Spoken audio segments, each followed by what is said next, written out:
Bonsoir à tous et bienvenue à l'édition du soir sur RTI2, la chaîne la plus proche de vous à la une de l'actualité. Développement à Goïtafla, une ville totalement enclavée qui est en train de sortir de sa léthargie. Et puis au Royaume-Uni, la nouvelle est tombée depuis cet après-midi. Rishi Sunak, le Britannique d'origine indienne, est le nouveau Premier ministre du pays. Encore merci à vous d'être au rendez-vous sur RTI2. Très bonne nouvelle pour les populations de Goïtafla, une ville dans la région de la Maraoué, totalement enclavée. Il y a moins de 5 ans, est aujourd'hui en train de sortir de sa léthargie. Érigée en département depuis le 26 septembre 2020 à la faveur de la visite du chef de l'État dans la région, elle bénéficie donc du bitumage de l'AS Béomi-Vavois. D'autres réalisations sont visibles. Ses fils et filles expriment donc leur gratitude en présence de Théodore Zouzou et Clément Boko dans la circonscription. Le reportage. Près de 6 mois déjà que les villages de Diegalafla et de Kouaïsizra ont vu la pose des premières pierres de leurs écoles respectives. Les bâtiments sont enfin sortis de terre. Depuis que mes papas ont fait chef du village, ils ont eu une école chez nous. Pour moi, j'ai fait 16 ans. Et voilà aujourd'hui une école qui a été construite. Donc je suis tellement content. Notre président, je le remercie beaucoup parce que c'est lui qui a fait que j'ai eu une école aujourd'hui. Aujourd'hui, quand tu sors dans nos villages, tu vois devant une école qui est construite. Or, depuis lors, il n'y a pas d'école. Nos petits-enfants partaient à Dorifla, aller fréquenter là-bas. Donc si aujourd'hui, l'école est arrivée chez nous, il y a eu des changements déjà au village. Tous les villageois sont contents, toute la population est contente. Tout comme ces deux villages, d'autres établissements de proximité ont été construits dans le département de Goïtafla. En plus de ces infrastructures scolaires, l'électrification de la localité est à 100% et les travaux de la voie reliant Béoumi-Goïtafla à Vavois avancent bien. Un autre acquis, l'érection de la ville de Goïtafla en chef-lieu de préfecture. Le développement est donc visible et cela se fait.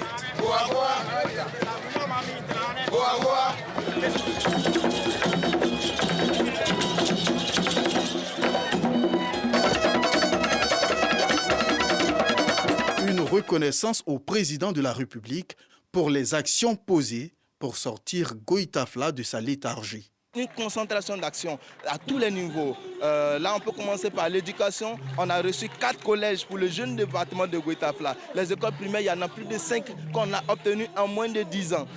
Que dire de l'aspect sécurité? La gendarmerie qui est là a été renforcée au niveau de la route. Le bitumage, désenclaver une zone avec 94 km. Ben là, on a encore applaudi le président de la République. Il faut célébrer cela. Il faut remercier d'abord l'État de Côte d'Ivoire qui est en train d'aider ces populations. Nous célébrons aujourd'hui ces développements comme les autres régions de la Côte d'Ivoire. Nous sommes heureux. Cet hommage acquiert l'adhésion du ministre de la Promotion de la bonne gouvernance qui exhorte les populations à œuvrer pour un climat apaisé afin que le développement se poursuive. Nous voulons le développement, mais il ne peut pas y avoir de développement dans les désordres. Il ne peut pas y avoir de développement dans la violence.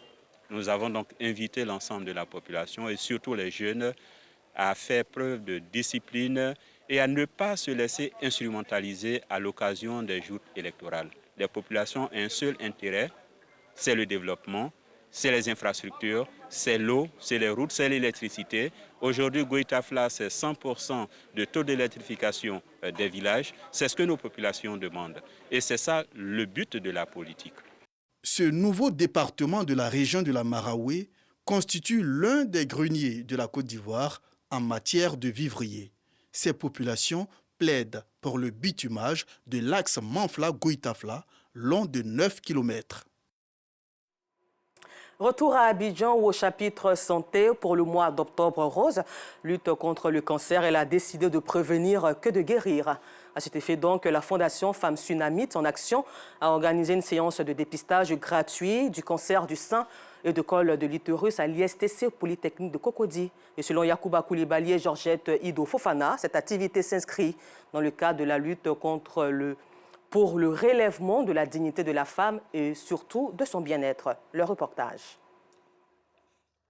Muriel Dambélé, coach de sport fitness, n'a pas hésité à se rendre ce samedi 22 octobre 2022 à l'ISTC Polytechnique dans la commune de Cocody afin de bénéficier d'une séance de dépistage gratuit du cancer du sein et du col de l'utérus. Ce dépistage gratuit est organisé par la Fondation Femmes Sunamite en Action. Une fois les formalités accomplies, elle nous livre les raisons de sa motivation. C'est mieux de le détecter dès l'instant et après, on peut mieux le traiter, on peut mieux le guérir. Donc je peux inciter toutes mes amies, mes copines, les dames à venir chercher à connaître leur statut.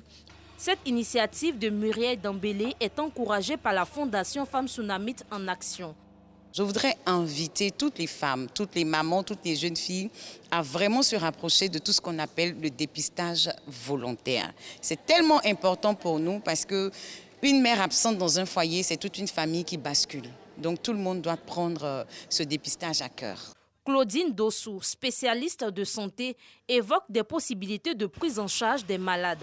Nous sommes ouvertes à toutes les sponsorings, à toutes les aides, aussi bien en nature qu'en numéraire. Nous essayons tant bien que mal, dans la mesure de nos moyens, d'accompagner nos sœurs malades, soit dans la réalisation de leur bilan avant traitement, soit dans le traitement. En plus du dépistage gratuit du cancer du sein et du col de l'utérus, la Fondation Femmes Sunamite en Action compte organiser un gala de soutien aux malades afin de leur garantir une prise en charge médicale. L'Union syndicale des agents de la SOTRA, USASO, veut se faire entendre par le renforcement de la capacité de rendement qualitatif de leurs agents afin de garantir la sécurité de la SOTRA, Société des transports abidjanais. Et pour ce faire, à sa direction générale à Vridi, elle a procédé tout récemment à l'investiture officielle de ses délégués syndicaux. Le compte rendu de Yacouba Koulibaly est commenté par Clément Boukou. Le président de la centrale Dignité, avant de participer à la cérémonie d'investiture des délégués syndicaux de la SOTRA, prodigue des conseils à certains membres de l'Union syndicale des agents de la SOTRA, USASO, venus l'accueillir. L'objectif, c'est zéro demande d'explication. C'est la méconnaissance de ces tests. Les gens sont dans la maison, ils ont un règlement intérieur, ils ne connaissent même pas le règlement intérieur. À cette allure-là, ils s'exposent. Il y a des demandes d'explication autres là, et comme généralement, ils ne savent pas ce qu'est une demande d'explication, ils prennent la demande d'explication déjà pour une sanction. On a le devoir d'accompagner les travailleurs à travers la formation, à travers l'encadrement. Pour encourager son initiative, l'USASO lance un appel aux employés de la SOTRA. Nous allons travailler en bonne intelligence avec la direction générale pour vraiment améliorer le système de travail, le système de santé de nos collaborateurs. Donc nous invitons à tous nos camarades à nous rejoindre dans notre organisation syndicale USASO pour qu'on puisse mener le combat de la protection de l'entreprise, le combat de la protection de nos intérêts, le combat de la santé, le combat de l'hygiène, le combat de la sécurité des logements. Former nos délégués du personnel, former les membres du bureau exécutif et former tout l'ensemble des travailleurs de la SOTRA. Cette investiture est un plus à ma connaissance dans l'entreprise. Ça me permet de savoir ce qui se passe réellement dans ma boîte. L'appel que je lance à cette génération, c'est vraiment leur demander de bien faire le travail, d'être à l'écoute de leurs camarades, d'aider leurs camarades et puis de chercher à connaître correctement le code du travail et les lois du travail. Pour le directeur général de la SOTRA, les associations syndicales et le patronat doivent travailler de concert pour la bonne marche de l'entreprise. Tant que la SOTRA aura la capacité, les conditions de travail de la SOTRA seront toujours améliorées. Et vos doléances seront toujours analysées dans la bonne direction, mais à condition que nous continuons de maintenir un climat de paix, un climat de cohésion sociale et des attitudes de bons travailleurs pour notre bonheur, mais aussi pour le bonheur de la population que nous transportons au quotidien à Abidjan. Je ne cesserai de vous dire qu'il faut travailler plus pour améliorer notre productivité, pour améliorer notre efficacité, pour améliorer notre chiffre d'affaires. Cette rencontre a enregistré la remise de diplômes d'honneur aux responsables syndicaux de l'organisation. Malgré la liste exhaustive des revendications, les agents de la SOTRA bénéficient d'une indemnité de logement à hauteur de 20 000 francs CFA. Depuis 1994, le tarif de la SOTRA est resté inchangé avec 2200 autobus pour le bonheur des Abidjanais.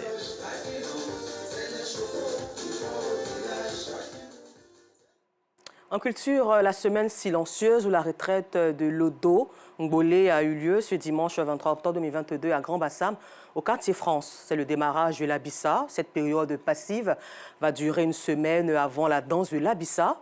Coup d'œil donc sur la cérémonie qui consacre ainsi la période d'observation avec Victorien Angwa.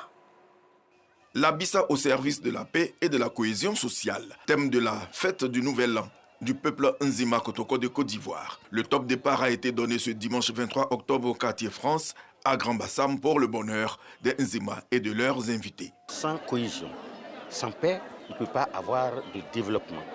Donc cette année, sur tout le déroulement de l'Abissa, nous allons nous ancrer autour sur ce thème-là pour agir et pour développer l'Abissa. Cette phase passive va permettre aux Nzima de se réconcilier et d'aborder la nouvelle année dans de bonnes dispositions de cœur, avec des cœurs purs et des âmes purifiées.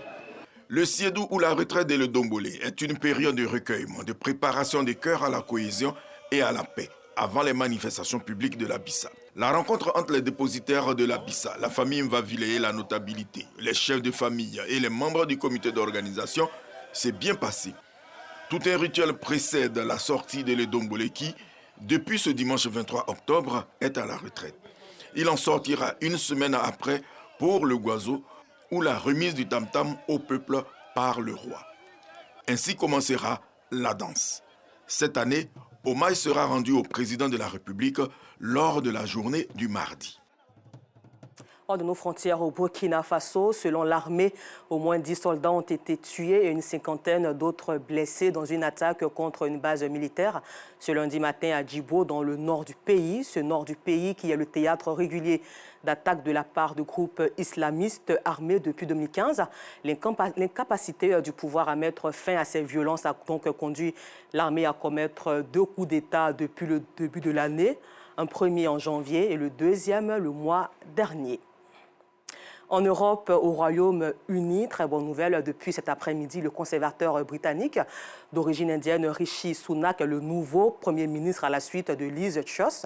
Son unique concurrente dans la course, la ministre Penny Mordaunt, n'a pas obtenu le nombre de parrainages. Quant à l'ancien Premier ministre Boris Johnson, il s'est retiré plutôt de la course à Downing Street. Rishi Sunak, le Britannique de 42 ans, sera donc reçu demain mardi 25 octobre 2022 par le roi Charles III qui le chargera de former un gouvernement. Bonsoir Salif, et comme tout le lundi, nous sommes ravis d'être en ta compagnie. Bonsoir Anicette, merci de m'accueillir également. Merci beaucoup d'être sur nos plateaux. Alors Salif, c'est vrai que tu es du service des sports, mais suite à cette nouvelle, qu'est-ce que vous pensez de la mondialisation, cette élection du conservateur Rishi Sunak, 42 ans, britannique, d'origine indienne? Qu'est-ce que vous avez à dire sur cette élection? Je pense que le Parti conservateur était dans une impasse, une crise, a trouvé un successeur à Liz Truss qui a pratiquement abandonné le poste. Et finalement, effectivement, c'est un bon profil. Pourquoi? Parce qu'il était ministre des Finances dans l'ancien gouvernement. Puisque l'Angleterre fait face à une crise financière, pourquoi pas essayer quelqu'un qui s'y connaît dans le domaine des finances? C'est quelque chose de positif pour tous ceux qui souhaitent immigrer dans ce pays. C'est un exemple d'immigration réussie. Et aujourd'hui, avec le cas Barack Obama. Voilà.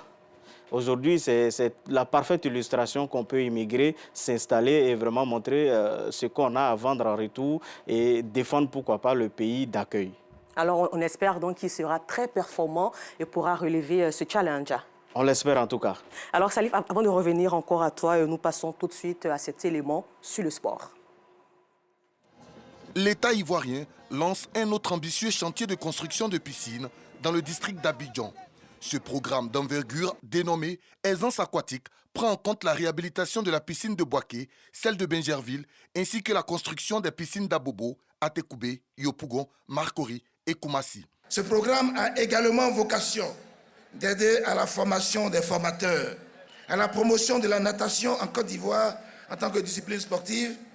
Tout sport peut vous permettre de devenir un athlète de haut niveau qui fait rayonner le nom, l'image et le drapeau de son pays dans les firmaments de toutes les compétitions continentales et mondiales.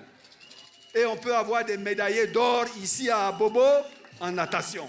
D'un coût global de plus de 15 milliards de francs CFA, les piscines olympiques d'Abobo et Marcory, ainsi que celles semi-olympiques d'Atekoubé et Yopougon, sont multifonctionnelles avec des aires de jeu omnisports. Les travaux de construction de ces 5 piscines dans le district autonome d'Abidjan s'achèveront dans 24 mois. L'AS Denguélé a confirmé qu'elle a bien les armes pour battre les cadors de la Ligue 1. Portés par leur attaquant Si Armand, buteur dans les minutes supplémentaires de la première période, les Jakassa infligent au FC San Pedro sa deuxième défaite de la saison. Avec son 4e succès en 6 sorties, le promu prend seul les commandes de la Ligue 1 avec 13 unités. Alors Salif, moi j'ai juste retenu un programme pour aider à la formation des formateurs à avoir des médaillés. Alors ce projet... Parce qu'effectivement, ce qui se passe, c'est que la natation était une discipline assez glorieuse. Il y a quelques années de cela, à l'époque de Félix Houphouët-Boigny, le père fondateur. Et après, patatras, il y a eu beaucoup de choses qui ne sont pas rentrées dans l'ordre. Et finalement, cette fédération a un peu disparu des tablettes. Alors, avec ce projet, qu'est-ce qui se passe?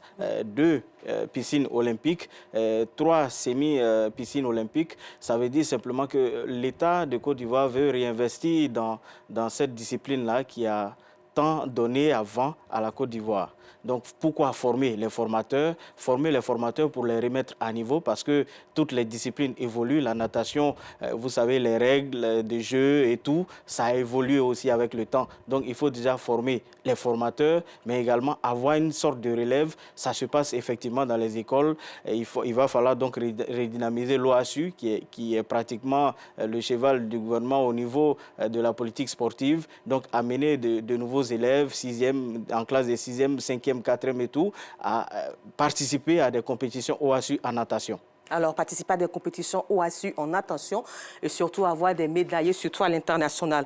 Alors, après 6 journées en football, l'AS Denguélé est leader de ce championnat. Un mot dessus? C'est pratiquement surprenant pour ce club qui quitte pratiquement en Ligue 2, dans la difficulté, dans la douleur, se réinstalle et finalement est en train de faire son petit bonhomme de chemin, journée après journée. On sent qu'il y a une certaine philosophie de jeu, il y a une certaine envie de vaincre et c'est tout cela que les protégés du président sont en train de démontrer sur la pelouse du stade Robert Champroux. Je vous assure, il faut les voir jouer, c'est plaisant. Il y a de la technicité, il y a de la capacité physique, il y a du répondant. À chaque fois, ils sont là pour donner la réponse. 4 victoires, une seule défaite et un seul nul. Alors, parlons de technicité et de capacité physique plutôt. Cheikh Cissé Salah Junior a remporté un prix ce matin. Alors, comment est-ce que cette préparation s'est passée? Une médaille de bronze au Grand Prix d'Angleterre. Il faut déjà saluer cette performance parce qu'il se prépare effectivement pour les Jeux Olympiques de Paris 2024. Aller chercher là-bas, pourquoi pas une médaille d'or encore pour effectivement donner un peu de joie ici au public ivoirien. La préparation n'est pas forcément aisée. Ce n'est pas dans les conditions les plus optimales pour les athlètes ivoiriens. On le dit à chaque fois, il faut vraiment leur donner le plateau technique, les encadreurs qu'il faut pour qu'effectivement ils sachent où est-ce qu'ils vont eux-mêmes. Si les athlètes ne sont pas suivis, c'est compliqué, mais on constate qu'il a une certaine envie de vaincre. on a suivi ses combats, il y a une certaine rage dans tous ses gestes. Il veut en tout cas avoir une autre médaille d'or, mais cela passe par une préparation beaucoup plus sérieuse. Encore merci à toi, Salif, d'être passé sur notre plateau. Encore félicitations à l'éléphant Chissé Cheikh Junior Salah. Merci encore à vous de nous avoir suivis sur RTI2, la chaîne la plus proche de vous. Bonne suite de programme.